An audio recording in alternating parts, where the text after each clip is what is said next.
Good evening, ladies and gentlemen. Let me welcome you all to our workshop series under Meta Plus 2.0, organized by the Entrepreneurship and Innovation Club of University of Colombo in collaboration with the Leo Club of the University of Colombo Faculty of Science. My name is Sanjana Gayatni and I will be your host for the evening. It is with great pride that we bring out Meta Plus 2.0, which is been held for the second consecutive year after the successfully accomplished Meta Plus 1.0, which was completed spectacularly on the theme of digital media marketing. However, we will advance this year by illuminating Sri Lankan undergraduates on the theme of research and innovation in tandem with the United Nations Sustainable Development Goals.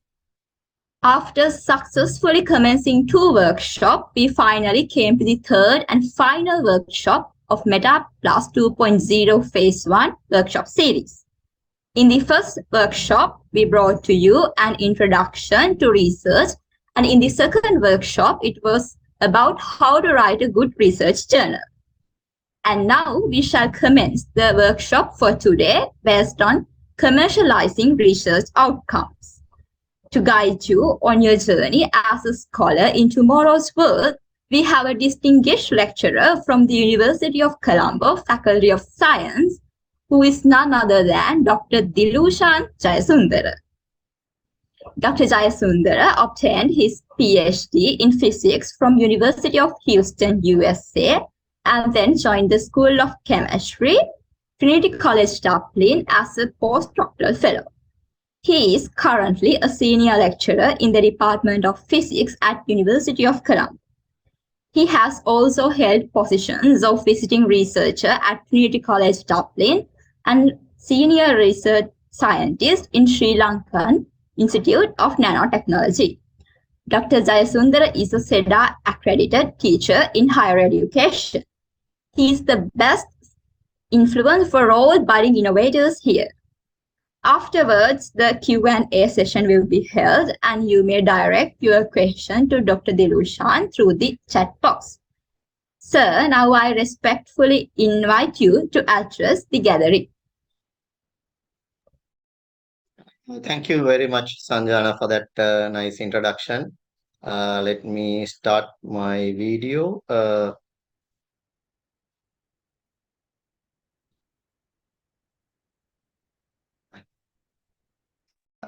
Can you guys see me? Yes, sir, we can see you. Yes. So thank you for introduction and thank you guys for inviting me for this third workshop on research commercialization. So the way I have planned my discussion today is basically you're most free welcome to if you have any questions direct it as at any point, so you may not need to wait till the end. So I encourage you to direct these questions so we can have a more active discussion. So let me start sharing my slides. Please let me know whether you can see these. Okay.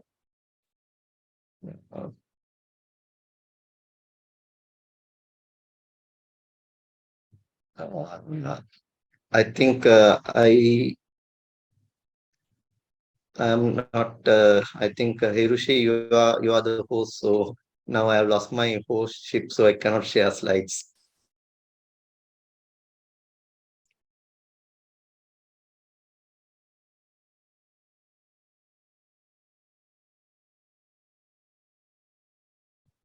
So I think you can share. Let me see.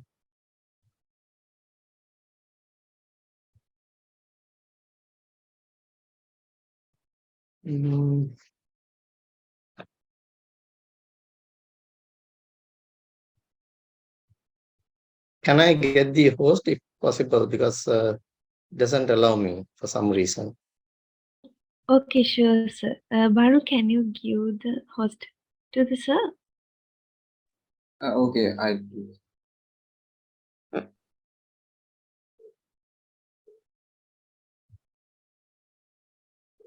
Yeah, let me try Sir? now. Yeah, let me try now.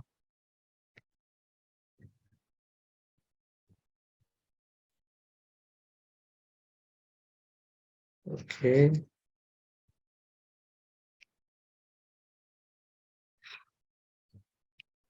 Why it's not giving me the share option?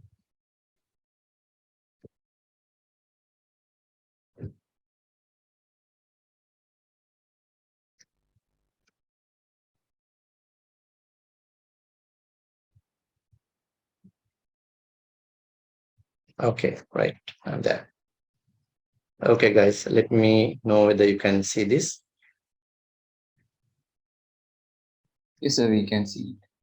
Okay, right. So let me go to the. My theme for today's discussion, the workshop is commercializing research outcome. I think there was a good introduction about me from Sanjana. So thank you for that. So let me directly go to my running topic for this talk is for this these slides are paths to commercialization. So that's what you can see at the top.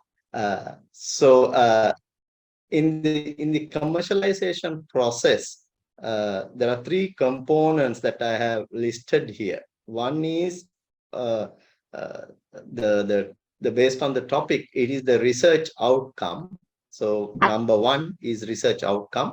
Then in the middle, we have this outcome. At some point, we have to disclose to the stakeholders. So each of these I will be explaining. And after it is been disclosed to the stakeholders, we go to the commercialization process, right? So who the stakeholders are, I will explain later on. Okay. So this is the plan. So we will be going through these 3 points: research outcome, stakeholder disclosure, and the commercialization. So let's take one, which is the research outcome. What is research and the types of, if you Google, simply if you Google the research, the types of research, you are going to get different, and the types of research, they are being pulled into different categories, uh, and so forth, right? But in this particular case, I'm concentrating, since our topic is on commercialization, our goal is commercialization. What type of research that would lead us to commercialization? So these are the research that I have listed here. There may be, there are more, but these are the very common types of research that that at the end would generate a commercial value. So what are these research? One is the applied research, what I have here, which is basically we start the research or looking into the study from an applied point of view. Now here, I think Meta 2 Plus, we are concentrating on the UN SDGs, and it's clearly the SDGs, the 17 goals gives us ample enough research topics that we can focus on, right? So these are kind of applied research targeting any one of these research 17 goals. I think if I remember correctly, we are in this the Meta 2 Plus is concentrated on three, the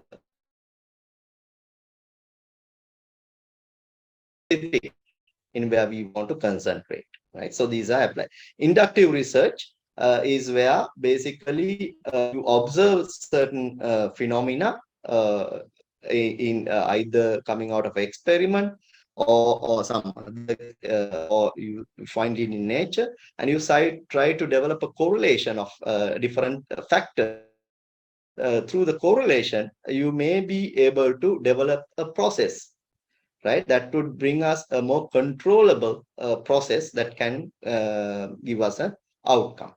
And then, of course, the field research, right? Field research, if you're coming from botany or zoology or even a geological perspective, people go out into the field and do this research, exploratory type of research, and there you can have some outcomes that could be taken into commercialization, right?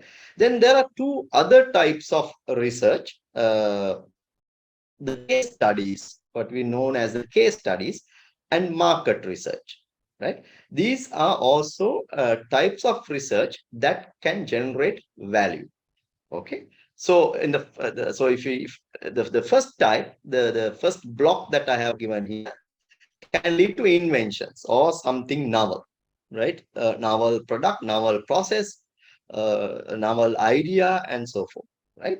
Where the second one can give us knowledge, can lead us to knowledge. It gives us a perspective of certain how phenomena works, or it can be, especially case studies are based on the I'll come back to this at the very end if I have some time, right? Of trying to see how things work, or basically putting things in a perspective of how things, or trying to do a correlation of how, for example, there are case studies on express pearl issue, right? How there's a case study based on that. And then market research is where very common in business perspective, market research. If you're going into a certain market, you need a market research. So how these two type of research that gives you knowledge, right? It gives you knowledge, and this knowledge can be used in designing the other types of research as well, right? Because when you're commercializing, there's the known fact is, if you're planning, if your idea is commercialization, the design itself requires a lot of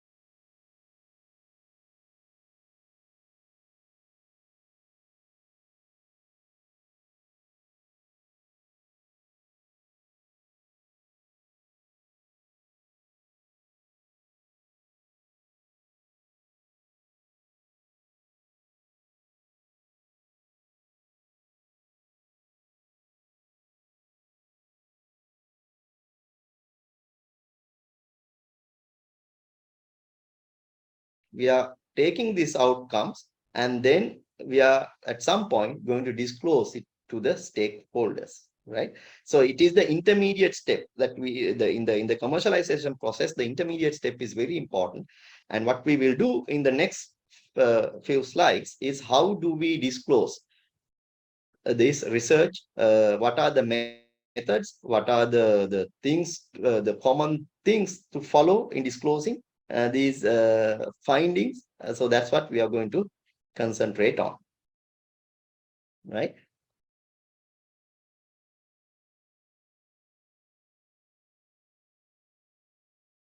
Right. 1 second, guys.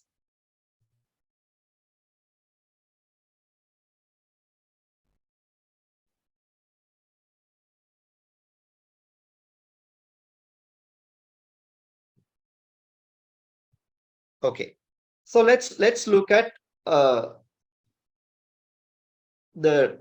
first block, where we are doing some, let's assume that we have carried out some applied research, because of course your first workshop was on research, right?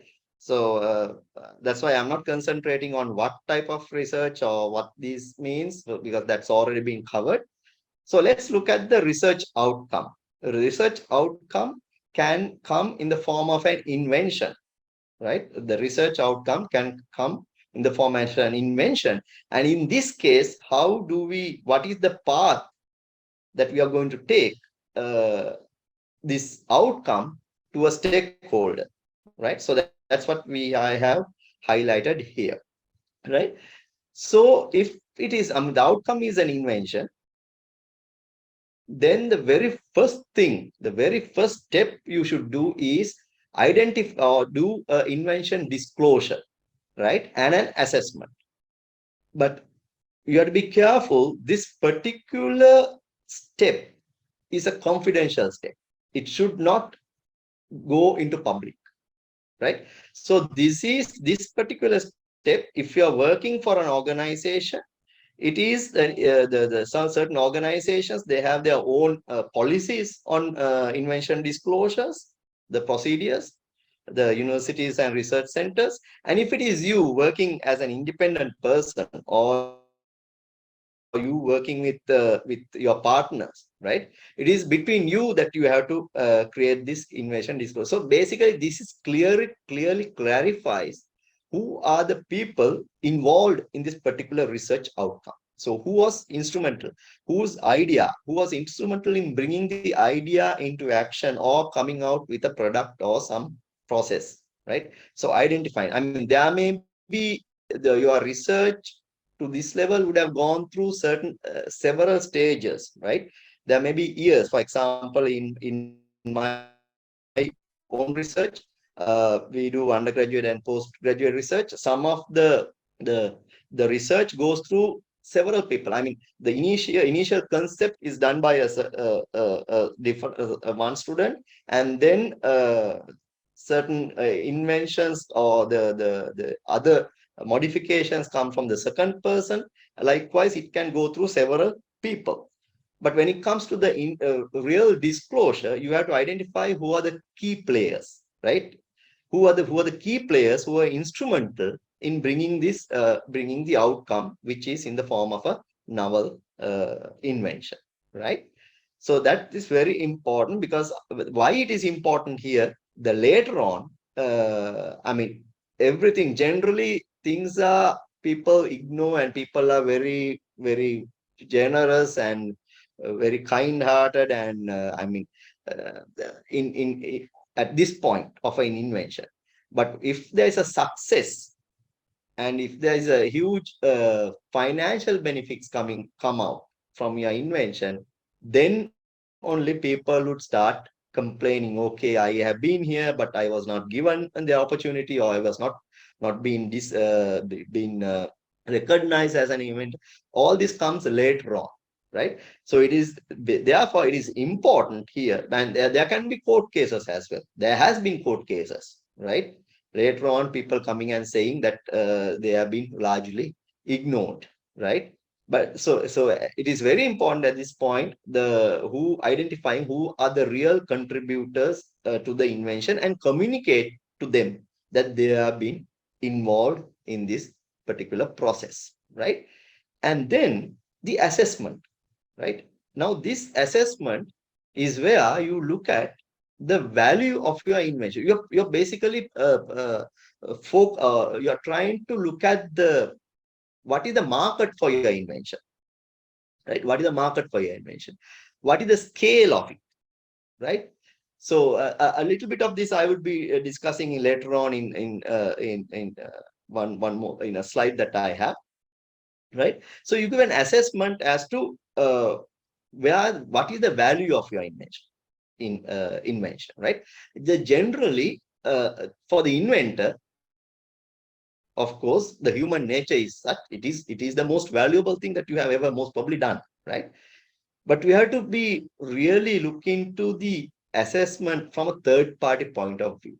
Without, I mean, here you have to still do it very carefully, without under confidential, keeping the confidentiality, right? Now, some of the established universities and research centers, generally they have their own technology transfer officers, right? In these cases, they do have people who would look into the value of your invention or value of your research from a market perspective, right? So it's much easier. But if you are alone on this, alone on this, if you're doing this research alone, you're coming up with an idea by yourself, or maybe if you colleagues not affiliated to a university or a research center or any institute, then of course your resources are much limited. You have to basically open up yourself. You have to be unbiased, even though it's your own invention, and and look at in a very open perspective what the future or what is the value that your invention could generate uh, to a society or to the public, and how much, especially whether you can does it take what is needed to the recover what you have invested, right, and beyond that. Okay, so this is a very important step in the path to commercialization. Clearly identifying the people involved, and clearly saying people who have been part of it but not really uh, not the core group. You have to also have to inform them here that they have been instrumental, acknowledge their work, but they are not going to be part of the patent or part of the inventor group, right? So that you basically largely avoid any future problems, issues that you may have. Because if there is a resistance there, you have time to sort it out at this point. Right? And then the next step is, if all of these are identified once from your own point of view or the institutional point of view, your technology or what your research outcome is valued, then of course you go for what is known as the intellectual property protection, right? Intellectual property protection or IP protection. So this can be in the form of patents, designs, right? Patents, largely patents and designs, copyrights, right? All these are intellectual property. Now, intellectual property is, of course, it's a long process, right? It's a long process. Of course, if you believe that, but there are pros and cons of going for IP protection. I think I don't know, maybe some of you know already. IP protection is a time thing, right? There's an expiry date for that, right? That protection, right? So once it's expired, it's basically open. So certain industries, certain inventions, are being treated still as trade secret without going for IP protection. But in this case, the more common path I will take. So you decide, you go for IP protection. So basically you are applying for a patent, right? And at this point, so once you apply for a patent, your invention or your research outcome is secured. It's linked to you. It's linked to you until the patent examiner in the examination process comes and tell you, no, sorry, guys, there's prior, there is somebody has already had this idea, so we cannot protect, right? But it is not at the very beginning. At the very beginning, when you apply, the protection starts from the date you apply. So in a way, you are more free now to go public with your research outcome, right? So at this point, you may want to think about discussing. So this is where you discuss or you approach the stakeholders, right? So these stakeholders may be a potential buyers or potential interest groups that would can use your invention or your research outcome to make value out of it, right? So and other the others and also if I mean, whether you want to disclose it to a stakeholder depends on if you're getting the assistance of a second party to take your research outcome to a commercialization process field, right? So this is one way of doing it. So you generate the IP, and then only after the IP is being applied, you disclose it to a second party, right? Where to whom that you feel that the research would be beneficial, and they would use it and take it forward to make a commercial value, right? So this is one way. The other method is, sorry, you can do even before you apply for IP. You can still go ahead and divulge about your information to a stakeholder. That is also possible, right? So in my own research, in my own research outcomes, I have gone both ways, right? But you have to be very careful if you are divulging before the IP protection to a stakeholder, uh, because then you need some kind of assurance from them that the information that you are divulging has to be kept confidential, right? So there are what you call non-disclosure agreements, right? Non-disclosure agreements are there. So you divulge this information under non-disclosure agreements to a stakeholder, right? So this is if under the condition where you have not applied for protection. But even if you applied for protection, I still suggest that you go ahead with the you whatever the you do it under a non-disclosure agreement with a third party, right? To protect yourself always, right? So that's my advice, even if you have applied for IP, right? So the first two steps from research outcome to disclosing to a stakeholder, a potential stakeholder who would take your research to the next level in the commercialization process, right? So now let's look at let's take this example, right? Is there anyone who have any questions up to now, guys? Have you received any chat questions, Sanja? No, so still no questions. Okay. So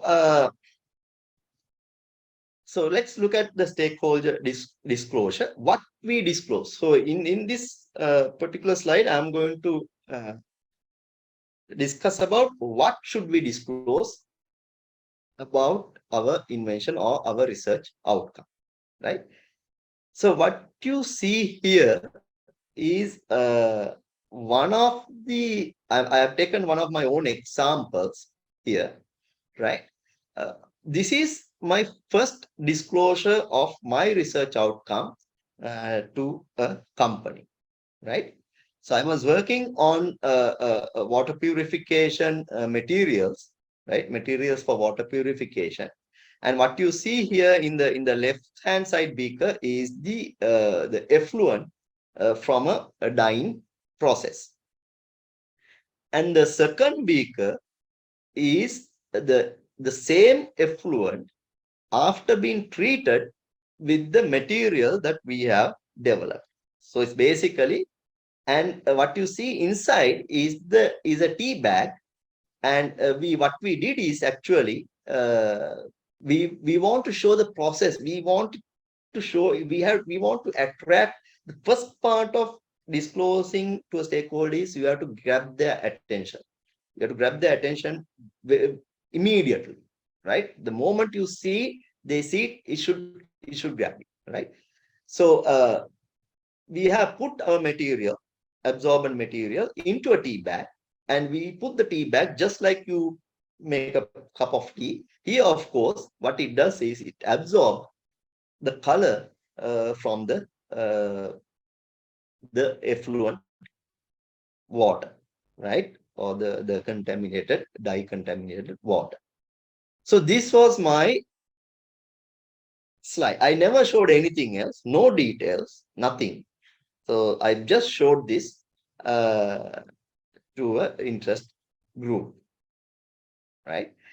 And also another important factor, you have a research output. Once you have a research output, you also need to, before you start, before you think about, your timing is also important. Make sure you have something to show under any circumstances, right? Now, where did I show this? It happened to be at a very informal gathering, uh, so to say, over a pint of beer, actually, right? We were discussing about things, and then just we come up to this topic, and then I mentioned, hey, look what I have done. So I had it in my phone, right? I had it in my phone. I show the photo, right? So that was the initiation. That was the initiation. So I had it ready when it is required. I had it ready when it is required and in the most simplest form, right? The most simplest form. Why the tea bag? Because the other thing is you, as you say, I told you at the very beginning, we have to do our own assessment. We have to be critical about our own invention, our own research out, right? We have to be self-critical about, right? So we know the magnitude. If this is going to realize, we know the magnitude of it, right? And the process, we know the process. So we have to make it simple for anybody to adopt this process. So that's why we have it in a simple tea bag, right? In the process, how easily we can adapt it, right? So what I have to say is, and I showed it not at a conference, not at a formal session, not at a meeting, right? At a very informal session where I happened to meet the relevant stakeholder, right? The interest party, right? And it was such that and look what it generated, right? Look what it generated. The interested party is none other than the NAS group, right? So I was talking to the right person and also the right person who can make a decision from that time, right? So this particular simple, this is why it is in, I've always put in my talks, keep it simple, right? So people can understand, because not everybody is a scientist, right?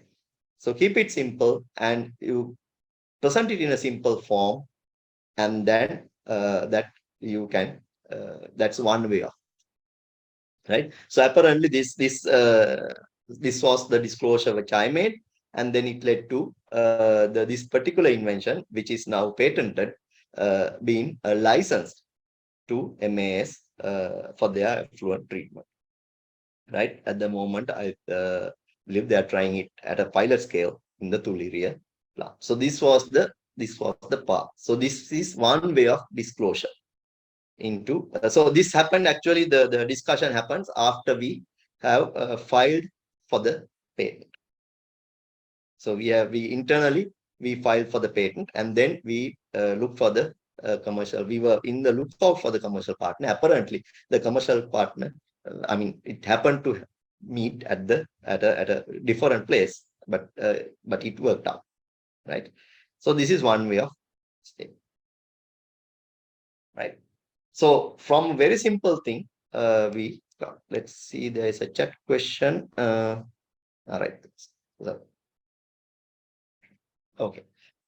Then there is another way. So the disclosure is important to attract a commercial stakeholder whom you can continue a journey in commercializing your research out, right? Another path that one can take is, once you have IP protection, because remember, before you have a protection for invention, right? If you disclose, you are not in a position to patent it after that, right? If the knowledge, if your research outcome goes out into the public domain, you will not be able to protect it later on. So you have to be very careful. So always, if you feel there is an invention, always first go for the IP, right? And then in the previous example, we didn't have to go for a publication. It just happened that we were able to meet the commercial partner, right? But it doesn't happen always. It doesn't happen a lot of times, right? To tell you the truth. So in that case, how would you look for a commercial partner, or how would you look for an interest group for your research outcome, right? That is where the publications come handy, right? Research publication. Now, when I say publications, this can be paper advertisement. What I've showed here, I'll give you an example of this for that also. Publications can be paper advertisement, the talk shows or TED Talks, or even high impact research journals that discuss about your scientific details of your research. But all comes after the IP been applied, right? Now, through these publications, what we are doing is we are showing the world, hey guys, we have done this research, we have a fantastic outcome from our research, right? And if so it gives the both the scientific background for others to repeat and come up with, as well as these publications are even in industry or in the area, the industry is also looking into this, right? And there you can connect with a stakeholder where you can disclose your invention. Now, in our case, what happened? There's a interesting thing happens once after. Sorry, I have to go. After this particular paper advertisement, actually, this particular invention, this publicized by MAS in several newspapers, and it also somehow or other find its way into a fashion magazine in India, right? Into a fashion magazine in India. I don't know how it happened, but it found its way because I think most probably it's related to the textile, right? And a company from India also spoke to us about the possibility of using our invention in some of their treatment plants, right? So again, how did that happen? The publication is the marketing part. So it found its way through publications to people whom we do not even knew before, right? So it is important, one way of once you have all the protection in place, that you can do a publication to attract people for your research outcome, right? So that's another way of disclosing to your interest groups. Now, how you plan your research, this is important. Again, I'm talking about the type of research that could generate an outcome that can create value or in the form of invention, right? I don't know how many of you heard about blue ocean inventions in blue ocean and red oceans, right? What I have put here are some of the features of blue ocean inventions and red ocean inventions, right? So red ocean is where your invention is, there are a lot of inventions of similar type. There are a lot of, right? So there are a lot of people, or it's a saturated market, right? For example, the invention we did, I would rather say, I mean, a lot of people are looking for solutions in wastewater treatment. So it's more or less in the red ocean in that sense, right? So there are a lot of inventions happening in this particular region of the red ocean, right? And because there are a lot of players there, there's a high competition among the players, right? There's a high competition among the players. So there's nobody with the upper hand, right? So your invention may pop up for a certain amount of time and then suddenly disappear because another one would outsmart your invention, right? So there's a lot of competition there. There's a lot of competition, right? So when you operate in this market, if you're going to introduce your research outcome into this market, or if it relates to this market, there's a trade-off between the value and the cost, right? There's a trade-off between the value and the cost.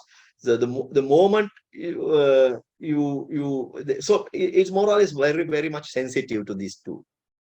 You have to keep the cost down, but in keeping so, you cannot increase the value as well, right? It's very difficult. So it's very sensitive here, right? And of course, less market share. Even if you capture interest group, they have your interest, or your stakeholders also have a lot of other inventors or researchers to that they also come to them with their inventions and research outcomes, right? So it's a very saturated market. So how your strategy in keeping your research outcome, in commercializing your research outcome and getting more value to it, depends on how you identify, how you navigate these particular factors, or rather threats in the red ocean region of your invention, right? uh, let's come to the blue ocean.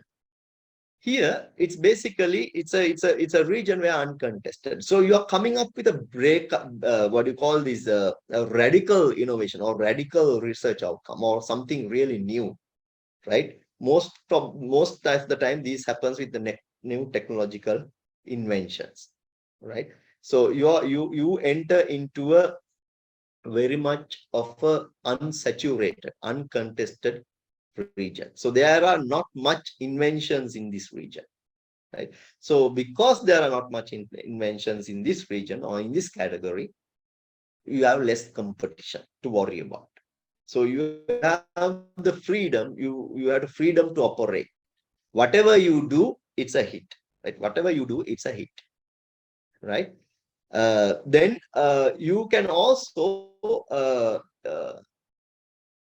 you can be cost effective, and you can still increase the value, and still people will uh, uh, even if you so this is also possible. Without spending much, you can increase the value a lot, right? So this is very much possible with when you operate in this group, and also you can create a lot of demand for it. So this is the ideal scenario if your research outcome is going into this region. But this doesn't mean at any point that you will continuously be here. Please remember that your continuity is not a guarantee whether you may enter a blue ocean. But as you can see, when people see that you are gaining value for your inventions in this regime, other competitors gradually will come up with novel inventions and novel outcomes, and then the competition will come, right? So in other words, basically you can also shift from a red ocean to a blue ocean with the innovative ideas or with new inventions, with new research outcomes, right? One good example is, I mean, we are all familiar with Marvel comics, right? Its introduction was very much in the Red Ocean, and with the Marvel theater, right?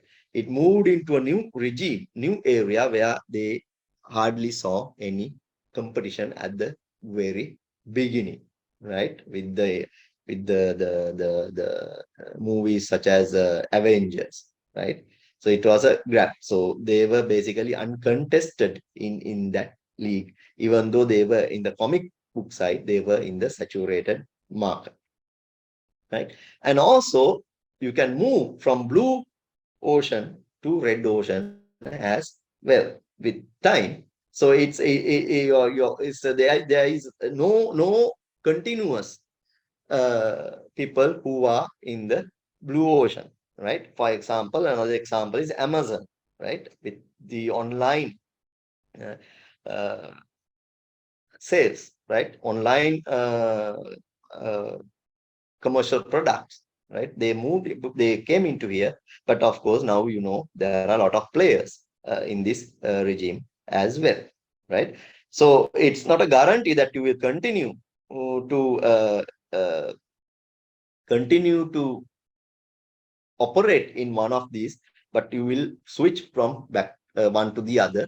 And all what how you switch, if you come to the red, how you move is basically from red to blue ocean is, of course, again new research findings, new research outcomes, right?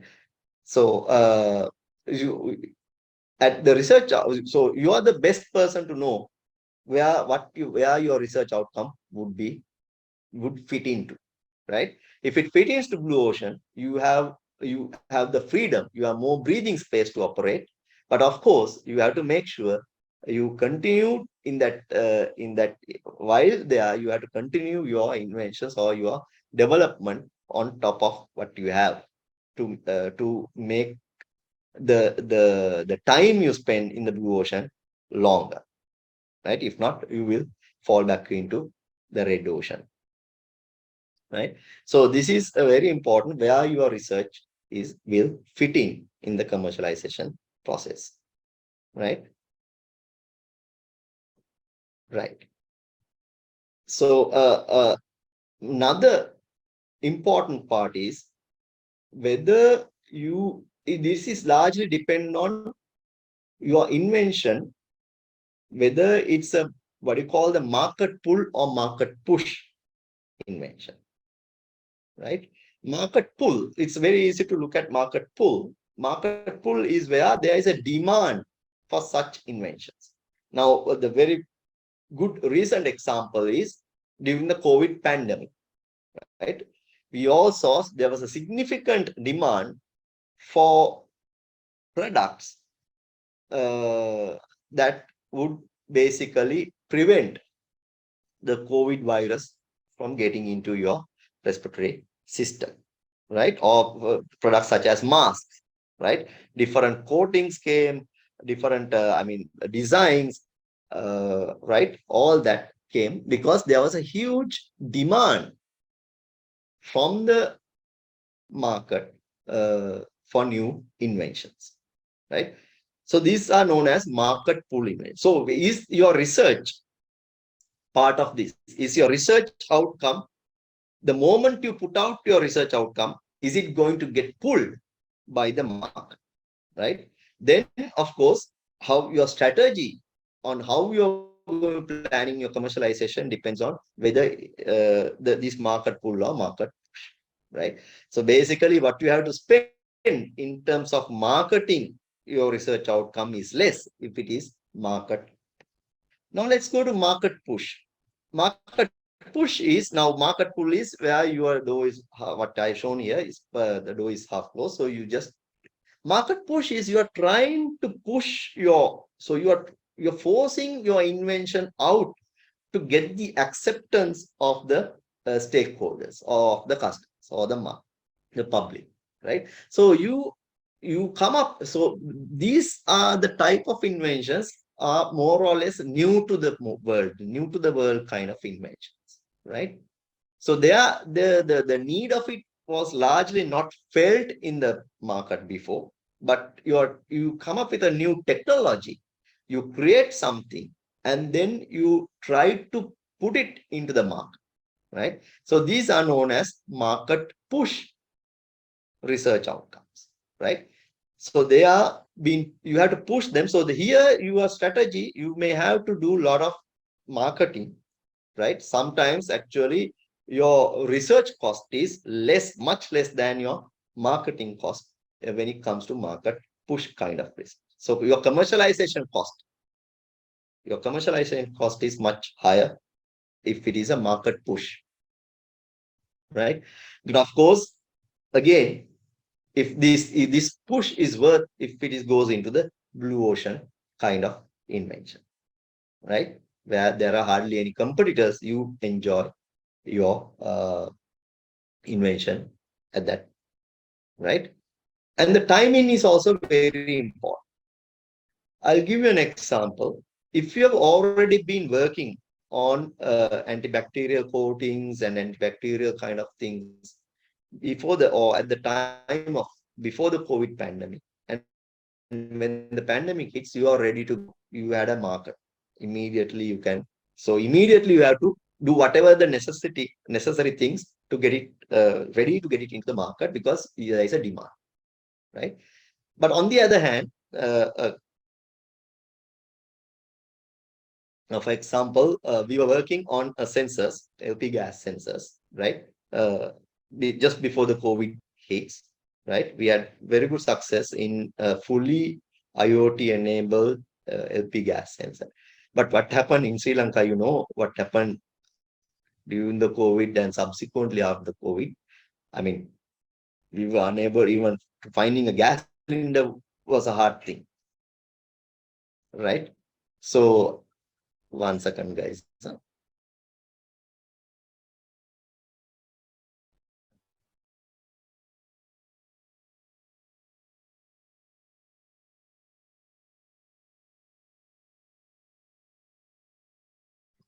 Sorry.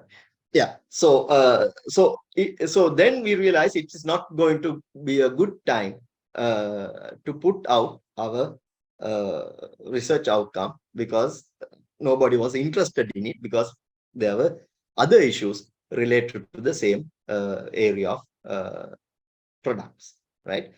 So at that time we didn't want to push. Now we are again rethinking of getting that out now, because I think I mean, still it's not really good, but the more we keep it, there may be competition for that, right? But at that time it was not an not an ideal time to put it out. So the timing of how your engagement with the stakeholders, right, is also important. Something to consider when you are planning to disclose what you have in terms of your research outcome, right? So that is also very, very important part of it. Okay, 1 second. Right. So this is basically what I've showed here is the disclosing part. Now you have discloses, so there is a stakeholder, either if it is if this is like, if you are going to start up, let's say you're not you are the inventors, you come up with the research outcome and you want to, what we discuss is you're trying to give it to another interest party or a commercial person who can take it forward and make value out of it. When they make value, of course, you make value as well. That's what I'm going to discuss here. But of course, you may think, okay, you want to take it and commercialize it. You want to start producing, making use of it, and then of course you have your startup. Then of course you are your own stakeholder for this case, and whoever is going to benefit out of it will also be the stakeholders. Still, whatever I have discussed is still valid there as well, right? So once you have this out there, once you have your research outcome, put it into a discussed with a interest party, right? How do you go from there to the commercialization, right? So there are several steps here that you have to consider. One is you have already protected. If it's something new, you have already protected, you have applied for IP, right? Then the next step is what is known as licensing, right?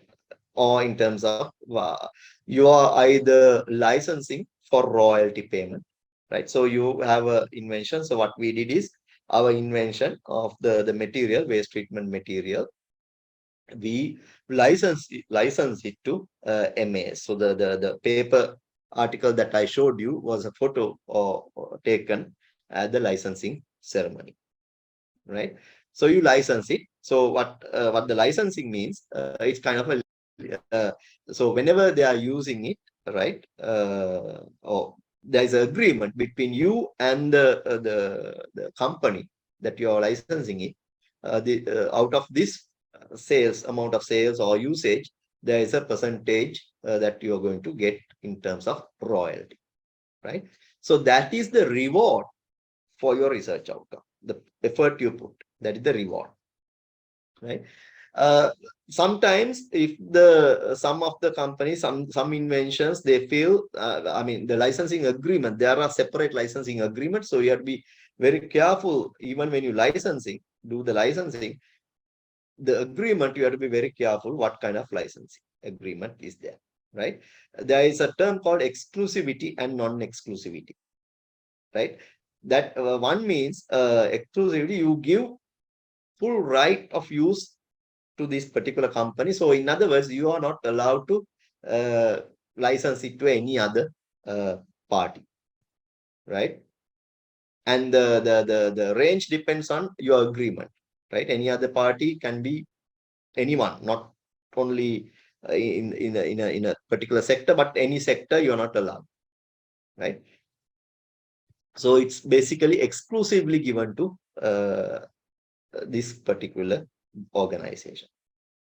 Whereas non-exclusivity means you identify a certain area. If the organization is, in our case, if they are working in a certain area of the trade, then you give exclusivity to that area. So you're not going to give this technology to anyone within that the category, right? But out of that you can give. So these depends on the licensing terms, right? So this is so you have to look at your research outcome and see where you can apply this outcome, who will benefit out of it, what category of people would benefit out of it, and depending on that you have to decide how you're going to, what your licensing model is.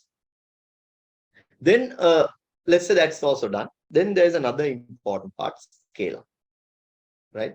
Now what you have done so far is a miniature model or the lab scale experiment or outcome. Now when it goes to you may need it in large quantities. You need in my case, in the invention I just showed, we need it in tons, right? So what are the facilities available to make it in that content, right? So you have to think about it. So now you have a stakeholder. If you have licensing, you can work together with a stakeholder in deciding on how you're going to do that, right? So see, still your invention is you have a stakeholder, you may have licensing, but still it's full value, full ability to generate value is still not there unless you can match the demand for your output with the amount that you can give, right? Then of course comes financing. These all comes at a cost, right? Then again, another point is the regulatory framework. What is the legal process, legal procedure for such use of such inventions, right? So the rule of law, right? If you're using, what are the byproducts? How is it produced? Is it going to harm the environment, or is that going to have health effects? All these would come at this point, which you have to deal with, right? Which you have to deal with, because not anymore it's a lab experiment. Now it's a real thing, a real deal, right? So you have to look at the regulatory framework. For example, for us, we have to look at what are the discharge, the qualities of wastewater, right? Are they in the acceptable limit, or are we adding anything additional through our processes? So we have to think about all that. So additional research may require at this point, right? And then of course you can here market forecast. So here you may want to do a market forecast to find the magnitude of how much quantities you want to give out, right?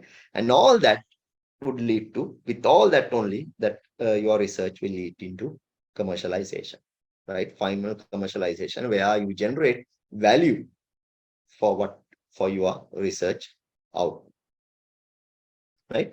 So so that is the path. So what I have shown you all is the path from a certain research outcome. What are the ways you can do, what are the things you need to do to come up to coming in to make it a more commercial valued research outcome, right? Now what I have shown here is a very common mistake, right? Most people do, maybe including myself, right? I mean, sometimes you never learn also. I mean, it's unfortunate. I have to, be honest with you, because it's important to learn from the mistakes. And I mentioned to you, everything is not like a bed of roses kind of a thing, right? There are a lot of mistakes I have made, I've learned, right? And you will definitely make mistakes. I mean, I don't know anybody who have gone from a research outcome without not facing any challenge all the way to commercialization.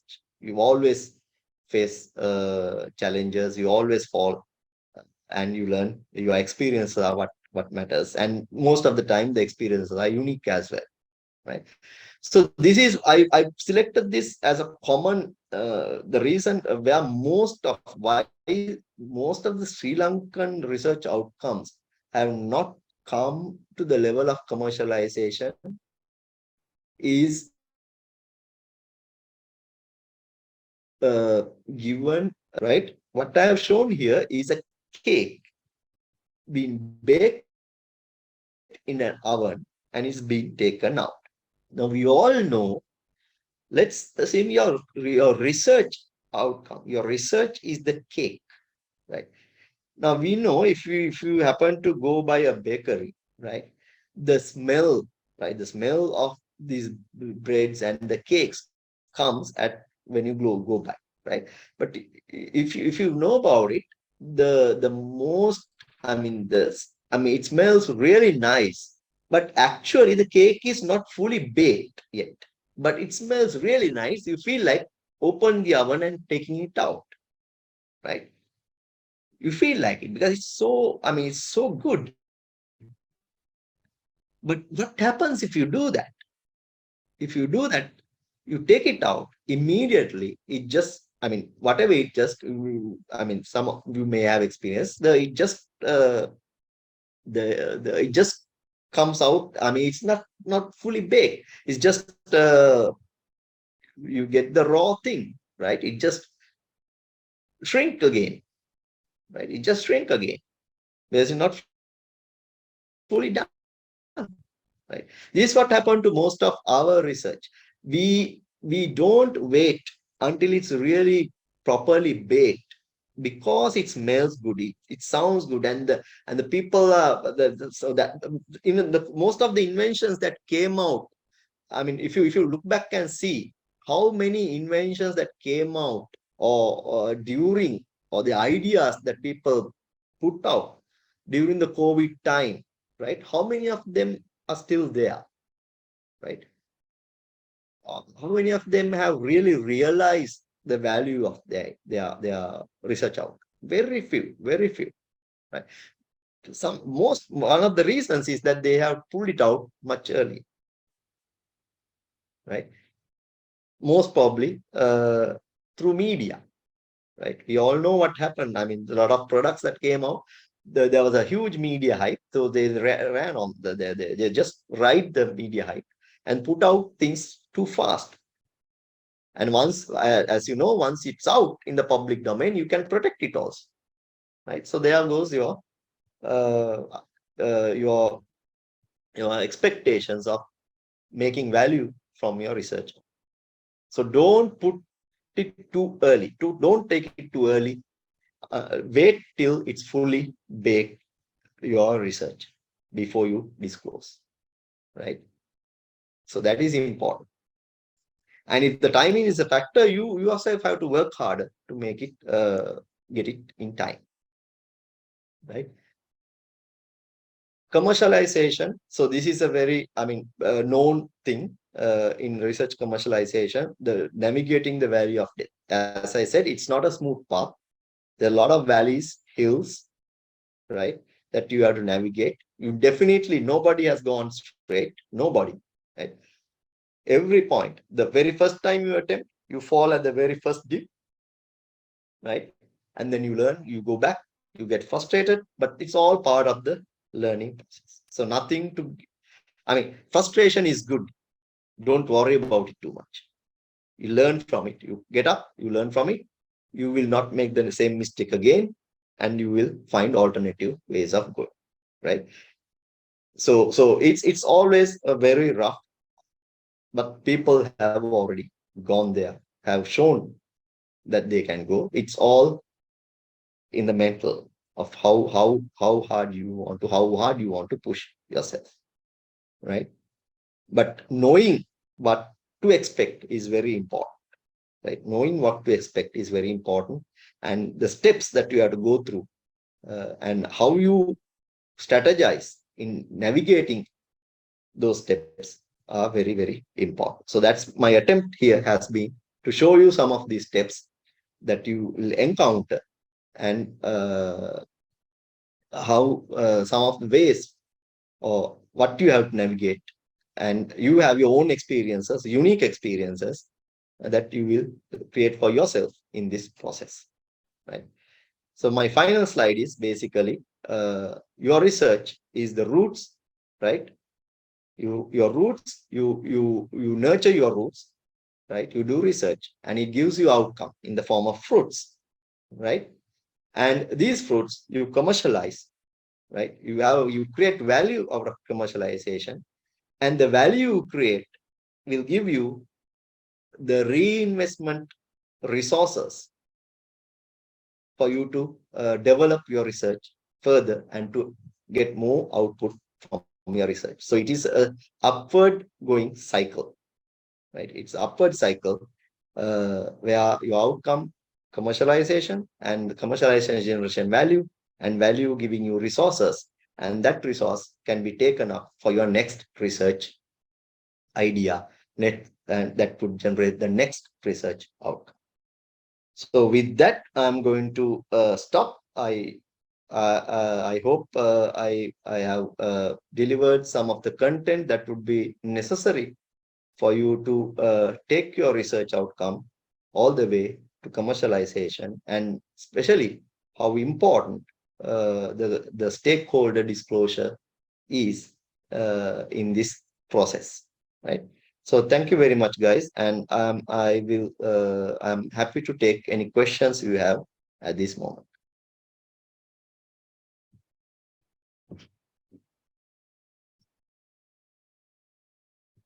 Thank you, sir. And please remain with us for the Q&A session. There were a few questions being asked and some questions were answered. Yeah, I will ask some unanswered questions. The first one is,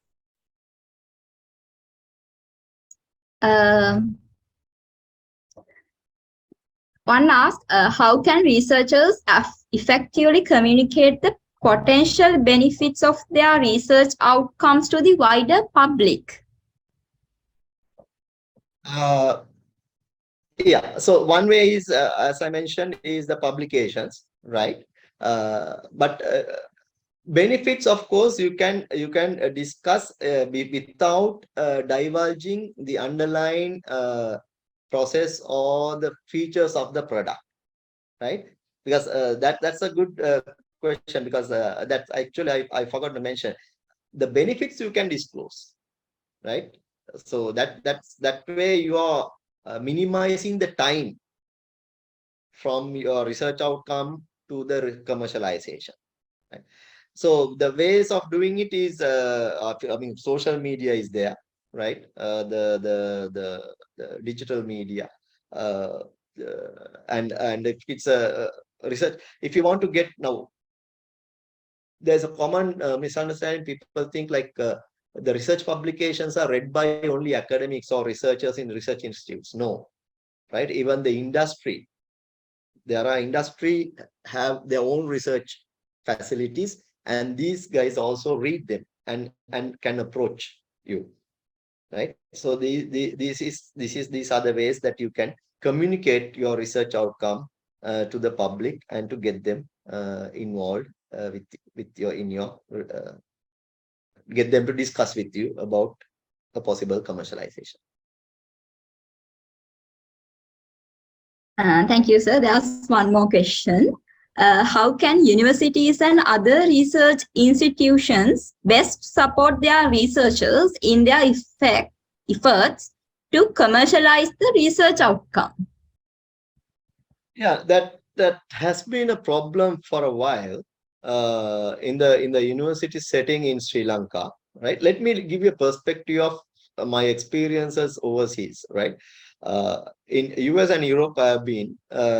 They in these institutes, they have their own technology transfer officers, right? So they a researcher who has a outcome and who feels that outcome is a, has some commercial value, then they can of course go to these technology transfer officers, discuss with them, and they would do the search for them, right? They would do the necessary search, the market research. They will, because these officers are equipped with people who both if it's a science based, they are scientists, but they are also a legal profession, so they know both sides. uh, so it's much easier in this setting. So they, and also these most of the universities recognize the importance of commercialization of research for various reasons, right? Attract good funding, and also to attract higher rankings for their institutes. And some of the institutes, I mean universities, they have their own not tech transfer, the startup, or the what do you call they're called startup companies. They encourage their researchers, their faculty, to start their own companies, or spin-offs, right? Or own companies with their research outcome, right? They encourage, they give. I mean, it's a very nice scene or setting that they have there. But very recently, only in the Sri Lankan context, the university system started to realize the value of commercialization, right? Now in University of Colombo, of course the science faculty, we have the cell which is basically acting at the as the tech transfer office for the commercialization of research done in the faculty of science. So some of the patents and inventions that we have come across in my lab, we have done it through cell. But so it's just the beginning, right? We are just beginning to realize the value of commercialization of research outcome. But the other countries, especially the Europe and the US, they have realized this much earlier, and they are reaping the benefits out of it. They've started, I mean, for a long time. Okay, so it is now the here also we have recognized the need for this uh, commercialization.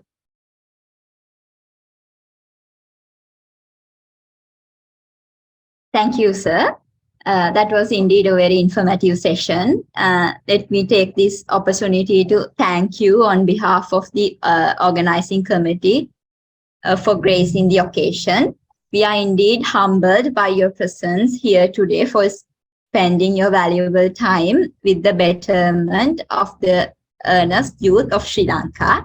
And I truly believe your word made an immensely positive impact on all of us. Let me also express my gratitude to the Career Guidance Unit of the University of Colombo, Faculty of Science, for providing consistent guidance throughout. And thank you everyone for being a part of this wonderful occasion. Thank you very much, Sandra. Thank you, sir. The Meta Plus 2.0 Phase 1 workshop series based on fundamental research skills marks its end with the conclusion of this workshop. Once again, thank you everyone for participating in all sessions. We sincerely hope that you learn a lot from this webinar series. Your e-certificate will be delivered to you soon. We put a feedback form in the chat box. Don't forget to fill that as well. We value your feedback on this workshop series, and it will help us to improve things and move forward. The link will be in the chat box. Also, do remember to connect with our social media platforms for upcoming events. Thank you and good night, everyone. Good night, guys. Thank you very much. Thank you, sir.